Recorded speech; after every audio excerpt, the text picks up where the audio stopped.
Lahat kayo, lahat ng kaluluwa nyo akin.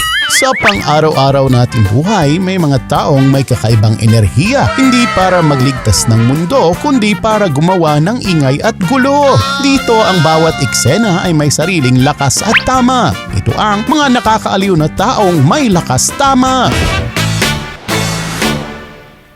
First in line sa ating listahan, Advance ako mag-isip. ang call center agent na ito na pinasok ang illegal na bisyo dahil sa advance niyang mga plano. Advance ako mag-isip. Look at Antipolo. How much is the land area of Antipolo unused? Good for farming. Maybe I can change the Philippines, like run for politics. Sa sobrang advance mag-isip ng ating bida, na miscalculate niya atang mahuhuli siya.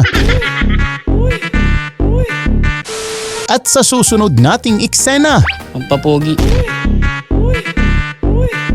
dating tindero ng isda ngayon ay arestado matapos mahulihan ng ipinagbabawal na bato. Ginagamit ko po yan pampasipag po. Pampapogi. Pampapogi.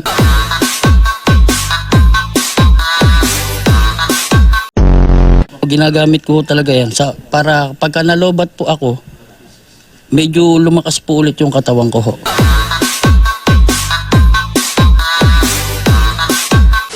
Tampok naman sa susunod nating eksena. Hindi po masama ang aking ginawa. Ang kilalang online personality na si Otlum na todo defense sa sarili matapos na mahuling ibinulsa ang cellphone na hindi naman sa kanya. Ang definisyon ng magnanakaw ay papasok sa isang establishmento, walang abog-abog ay magbubuklat at kukuha ng mga bagay na nasa pribado na. Wow. Ako po ay nasa labas ng tindahan, hindi po ako pumasok. Nakita ko lamang ang cellphone na ito sa ibabaw ng pasimano at ito po ay aking kinuha. Hindi po masama ang aking ginawa dahil ang aking pong konsyensya ay clear. Nahuli naman dahil sa pagnanakaw ang susunod nating ibibida. Kasalanan po kasi ng Koreano. Pero imbes na magsisi, may paliwanag pa. Kasalanan daw ng biktima dahil bukas ang pinto kaya ito'y pinasok niya. Kasalanan po kasi ng Koreano kasi kung hindi niya naiwang bukas yung pintuan na yun, hindi sana kami magkakaroon ng pagkakataon na na manakaw yung mga gamit sa bahay niya. Sana sara niya yung pintuan para hindi na ng masasamang loob. Sino yung masamang loob? Kami na rin po yun, ma'am. Nagmamaang-maanga naman itong susunod na ating ibibida. Umiral siguro yung kadimonyo ng aking kamay. Gumalaw. Matapos na mahuli na nandudukot sa dalawang babaeng pasahero pero iba pala ang dinudukot nito. Tulog po ako. Siguro, umiral siguro yung kadimonyo ng aking kamay. Gumalaw. Umiral siguro yung kadimonyo ng aking kamay. Gumalaw.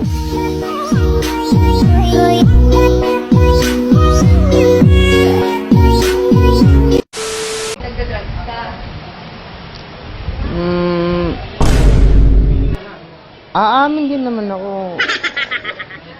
Wala naman tao na hindi perfecto eh.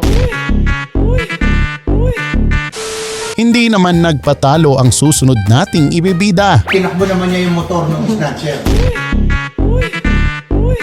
Kung saan itong si Kuya na ninakawan ng cellphone ay rumesbak sa mga snatcher. Pinuntirya lang naman ng biktima ang motor nila at itinakbo papalayo sa mga loko-loko. Ito pong si Mark ay na-snatcha ng cellphone. Pagka-snatch po ng cellphone niya na Oppo na nagkakahalagang 10,000 pesos, siya po ay nakipampuno sa snatcher na may daladalang motor.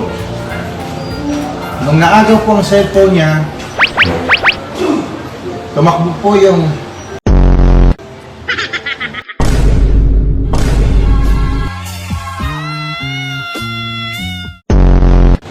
Tumakbo po yung snatcher, abang naagaw naman niya yung susi at tinakbo naman niya yung motor ng snatcher. Nanonood ka ba ng TikTok? Nanonood daw siya ng TikTok. Napanood niya sa TikTok po yung ganitong klase kung paano kumounter sa snatcher. Idolo naman ng ating bida si Batusay na kung saan binabaliktad ang talim ng kanyang samurai. Ginaya ko lang si Batusay, binaliktad yung talim. Kaya nang mangyari ang insidente kung saan nakaalitan niya ang kanyang kumpadre, abay binaliktad din niya ang kanyang sandata upang hindi ito makasakit sa best friend niya. Kita nyo sa CCTV, talaga tigayo, no? Malakas po yung guardian angel ko sa likod. Nakita ko, ginanon mo saan tumama yun? Hindi, baliktad yung baliktad. Kabaliktad. Ay,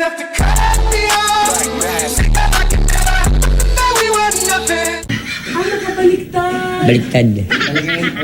So nanakot ka. Ginaya ko lang si Batusay, binaliktad yung talim.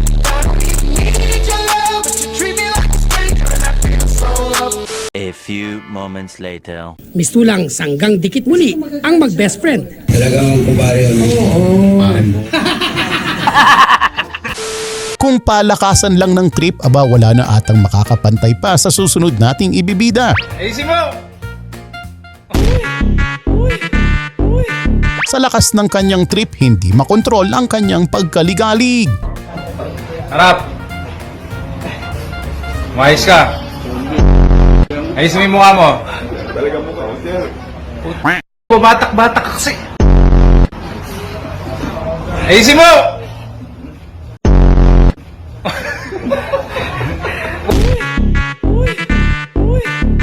Isa pang classic hit ang susunod nating ibibida. Ang order ko ay bulalo.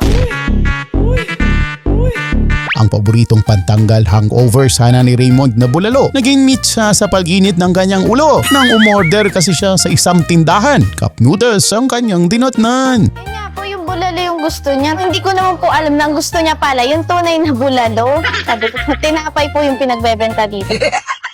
Tapos nag-offer ako ng cup noodles. Bulalo flavor. Flashback. Ang order ko ay bulalo. Bakit ako bibigyan sa noodles? Bakit ko babayaran yung mga solo? Ikaw, bulalo ka. Ikaw, pare. Order mo yung bulalo. Bakit ko babayaran yung noodles? Bulalo. Psychologic. Huwag kang makilam. Pare ang bulalo, mga buto-buto. May laman. Pare, sinusutsot. Ang cup noodles, pare noodles. Sinusutsot. Umabot naman sa langit ang tama nitong susunod nating ibibida. I am Jesus Christ. Lahat kayo, lahat ng kaluluwa nyo akin. Matapos na mag-iskandalo at mahulihan ng ipinagbabawal na halaman. Gumamit ka ngayon? Oh, wala naman siya amats eh. CBD siya eh. Ano yung CBD pa kayo? Research mo. Nung nagmamaneho ka, gumagamit ka rin. Gumagamit? Oo. Hindi ako tumitigil gumamit. Gumagamit ako araw-araw. Pagising ko hanggang matulog ako, kahit tumatay ako, gumagamit ako.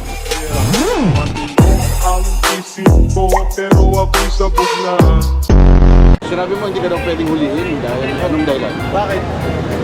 Because under the law of God sa Bible, you cannot touch me. I am God, I am Jesus Christ, I am God in flesh. Alam ko ang tamat mali, pero ako sabot na. Sir, ano ba? Lahat kayo, lahat ng kaluluwa nyo akin. Anong religion nyo, sir? Wala akong religion, God lang, God.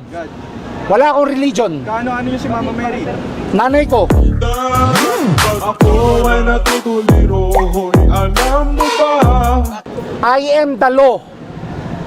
Bakit hindi godly? Ako nagde-decide, hindi kayo. Amen. Sino ba naman ang makakalimot sa iconic meme moment na ito? Paano masabi? Na naging usap-usapan dahil sa kakaibang sagot ng ating bida habang ini-interview siya. Kuya, nagdodroga ka ba, kuya?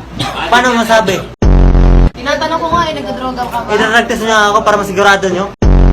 Kuya, anong style ba yung buhok na gusto mo sanang ipag... Gusto ko kalbo, kaso lang hindi marunong yung nagugupit. So, mabilisan gupit yan. Paano mo nasabi mabilisan? Kasi, ayan o, di ba? Nakatulog na nga ako sa sobrang tagal, paano mo nasabing mabilisan? Uka-uka eh. Galit ka ba? Eh, hindi po. Talaga namang kakaiba ang sagutan kapag kabataan na ang involved sa usapan. Paano mo nasabi? Hindi, joke lang. Sa interview na ito, tila may ginagaya yatang linya si kuya mo. Nagbebenta raw kayo ng shop. Paano mo nasabi? Hindi, joke lang. Kailangan ko lang po ng pera po eh. Napasok kayo sa transaction na to kasi Mag-birthday na po yung anak ko po. Hindi, joke lang. At dito na nagtatapos mga eksenang hitik sa kaganapan. Sa ating paghahanap, good vibes ang natagpuan. Kaya huwag kalimutang mag-subscribe at mag-like para laging updated sa mga kwelang eksena. Hanggang sa muli mga tropa!